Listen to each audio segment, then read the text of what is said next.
Hi guys and welcome back. So today I'm going to be showing you how to make these orange Aero cookies. Let's begin. To get started on the recipe, you'll want to grab yourself a large mixing bowl, and into your mixing bowl place in your butter, which should be at room temperature, followed by the light brown sugar and your granulated white sugar. And now is also a good time to add in the orange zest, and just mix these all together until they are lighter and fluffier in colour and consistency. You're not looking for a cake batter kind of light and fluffy, but you are looking for it to come together and be well combined.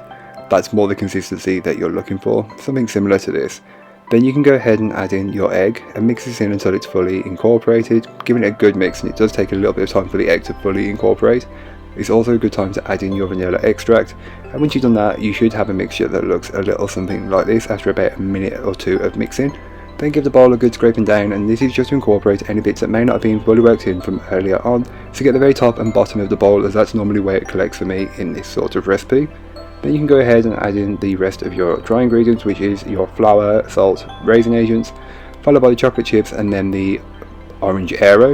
You just mix these in until you have a dough form, being careful not to over or under mix, as both will result in a weird textured cookie.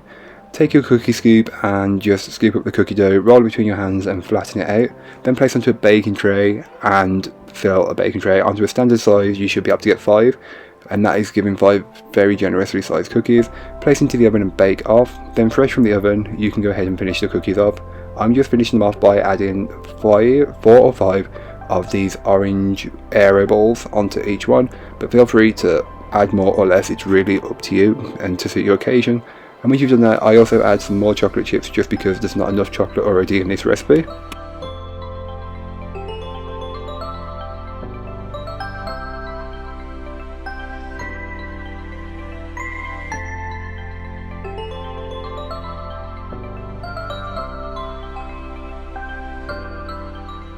So thank you so much for watching. I hope you enjoyed. If you did, don't forget to like, comment and subscribe for more from me, and I'll be back again soon with another recipe, so join me then. In the meanwhile, don't forget to check out the description. There'll be a link to this recipe, a link to my blog and links to all my social medias. But that's all for today. I hope you enjoyed. Bye guys.